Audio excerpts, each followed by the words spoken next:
বাজে এখন? কখন থেকে ওয়েট করছি, কোথায় ছিল এতক্ষণ? এত লেট হলো কেন?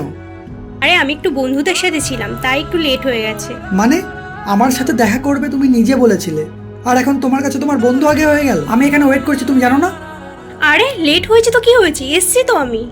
হ্যাঁ এসছো, লেট করে এসছো। আমি এতক্ষণ ধরে ওয়েট করছি, একবার জানানোর প্রয়োজন মনে করো? তুমি নিজের ইচ্ছে মতো টাইমে আসবে আর আমি এখানে বসে থাকবো? আমার কোনো টাইমের দাম নেই? দেখো, চিল্লাবে না, রাগ দেখাবে না একদম। আমার কিন্তু এগুলো একদম ভাল লাগে না। লোকের সামনে সিনক্রেট কর, আমি কিন্তু চলে যাবো এখান থেকে। ও, আমি রাগ দেখাচ্ছি, আমি সিন ক্রিয়েট করছি?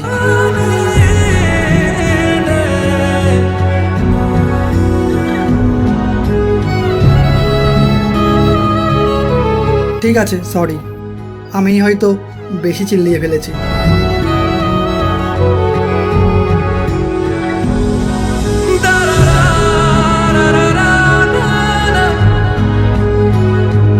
কি ব্যাপার বলো তো?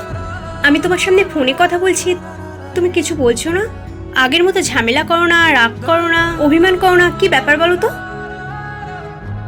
আসলে তোমাকে হারাতে চাইনি কখনো, তাই নিজেকে হারিয়ে তোমাকে ধরে রেখেছি। মানে? না কিছু না, চলো। কথা বলা হয়েছে তোমার? চলো।